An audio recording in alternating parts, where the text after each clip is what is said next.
Listen, I want to thank the AHA. Honestly, this is fantastic. We really appreciate the award. We so sorry couldn't be there today to accept the award. What? What? We didn't win the award. Right. Who won the award? The carcass. Again. Turn it off. Sorry about that. Turns out we didn't win an award. Turns out they just asked me to make a speech of some sort. So here goes. Now, first things first, I'm not an expert in any of this stuff. So I'm just going to tell you a few of the things that me and the boys at Sound Road are thinking about at the moment, and you can feel free to disagree. In fact, disagree as loud as you like. I'm not going to be able to hear you from here. So a couple of years ago, the boys and I heard some stats that shocked the hell out of us. Apparently, the number one reason that Australians go out these days is to eat. And the number one reason they choose a venue once they've decided to go out is for the staff. And the reason that shocked us is that, like you guys, we're publicans, right? Not restaurateurs. And to be honest, food and staff had never really been our strong suits. But now, we knew that our market wanted both those things from us. So we decided we had to do something about it. We hired an executive chef, and guess what? Food quality up, food sales up, wastage down, reviews improved, and we hired a people and culture manager. And again, guess what? Our staff quality is through the roof. Again, reviews are up, staff retention is up, repeat custom is up. Now we're a long way from perfect, but now we know what we have to do to be better, and we're starting to do it.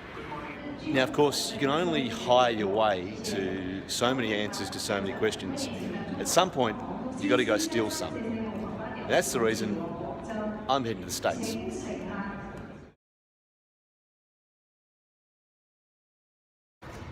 Right, so this is Rainey Street in Austin, and this is what happens when a city doesn't have a planning department. So if you own the land here, you get to decide what you do with it. A bar, a cocktail bar, a sports bar, a small pub, a bar made entirely of containers. It's up to you. And you don't need anyone to tell you what you can and can't do on your bit of land. You might still want to live on your house on Rainey Street in Austin, Texas, but you probably wouldn't, to be perfectly honest. There was one guy who owned a house just around the corner here, and he got so sick of all the noise from his now new bar neighbours that his solution, that's his house just up there, his solution, turn his house into a bar. Now this is interesting. A mate of ours who used to run some of our pubs in Melbourne is now the GM of 4 of the 10 or 12 bars here. And guess what he doesn't miss about Melbourne? Punters who want to fight his staff and his security.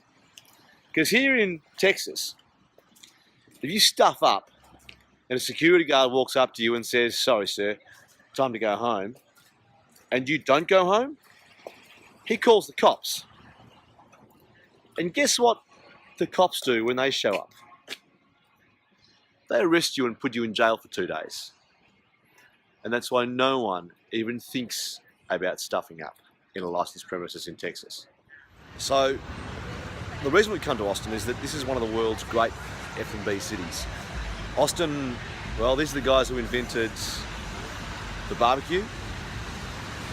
They're the guys who invented the food truck, and funnily enough, they're pretty much the guys who invented the hipster. They probably also invented the sports bar. I don't know how many screens are in this room, but I lost count at about 44. There's also a girl with a bikini, by the way. The hula hoop? Yeah, I'm not sure what that's for. And now, of course, if you run out of space to put your TV screens, the other way to go is to project up onto your ceiling.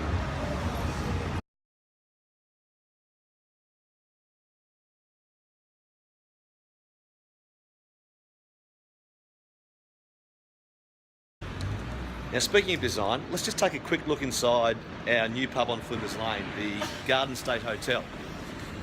So the pub's going to be built over 5 levels, around about 2,000 square metres, and it's in the shell of the old Rosati restaurant, which is a 140-year-old heritage listed building on Flinders Lane in Melbourne. Now, when we first got in the pubs 15 years ago, we were renovating these beautiful little Victorian era pubs scattered around Melbourne, full of little tiny rooms, little intimate bars, little narrow corridors and hallways, and of course our first move was to walk in and just knock down all the walls, making big open spaces throughout the entire pub. So we were basically building beer barns. That's not what our market is looking for anymore. They're looking for intimacy, for small, intimate spaces throughout the hotel. So now, even in a pub 2,000 square metres and 5 floors, where you're still getting views from the front door all the way through to the back, but you're not going to go more than a couple of metres before walking past or through a screen, a wall, a half wall, a piece of furniture or a bar. And all those things combine together to create real intimacy in a pub. Now, of course, not surprisingly, one of the other big differences in the way we design our pubs these days is how we design for food. Now, when we first started in pubs, very few people who walked into one of our pubs would eat any food at all. That's probably telling you something about the quality of our food back then, but it also tells you a bit about the people. Now, very few people who come into our pubs don't eat something. And that means we have to design our pubs very, very differently. So now, for instance, in the Garden State Hotel, 840 person capacity, and at any given point in time, every single one of those people could be sitting and eating. 840 chairs scattered across this entire hotel, because everyone comes to a pub expecting to be able to eat and eat well.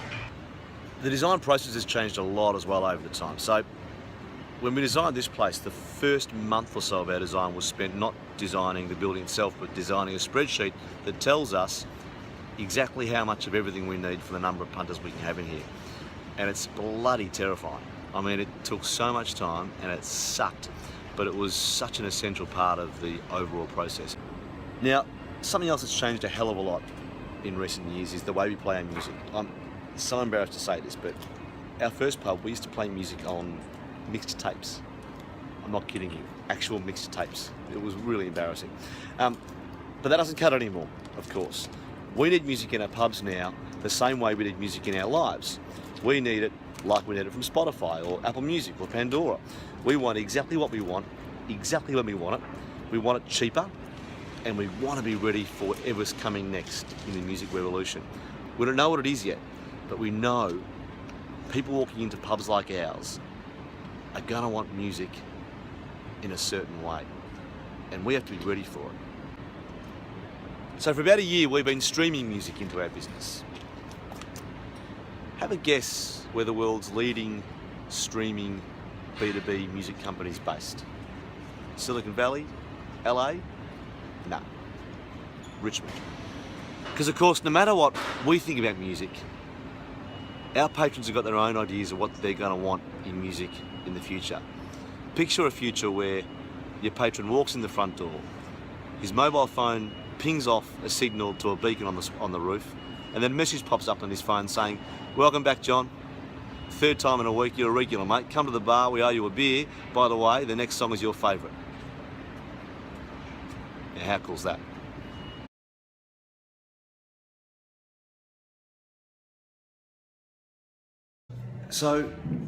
So far I've spoken a lot about the ways we think of to increase our profit, to make money.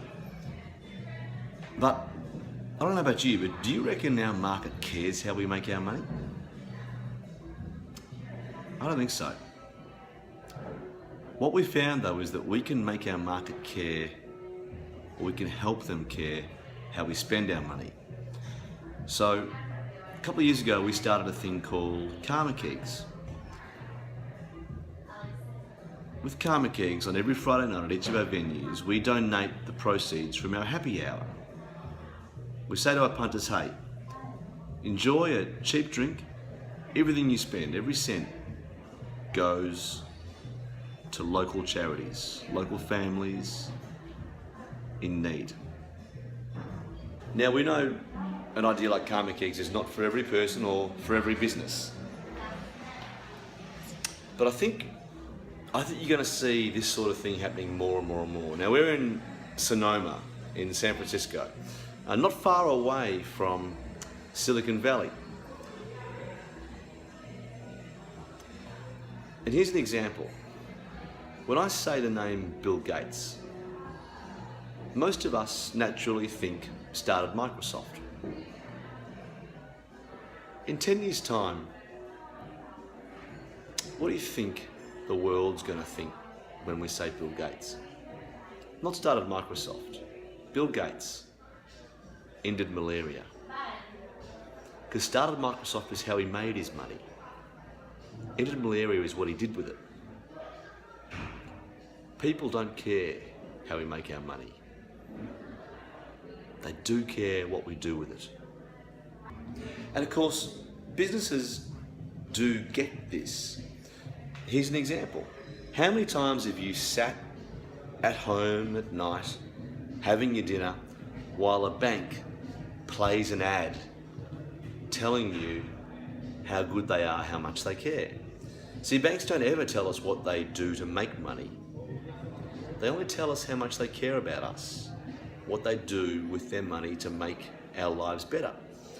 Think of bank ads. Think of the schmaltzy music, the beautiful tagline, NAB, more give, less take. Now, banks, internet billionaires, generosity is not at the heart of their business. It's not what we really expect of them. It's not what they were born to do. It's not in their blood. Hospitality, though. Pubs. See, generosity is in our blood. It's what our businesses were born for. Pubs especially. Pubs are the public houses of our society, of our community. Pubs are where you come to be looked after, to be cared for, to feel part of a community. And I think that's the reason you're going to see pubs more and more and more demonstrate their generosity, because generosity is part of our DNA.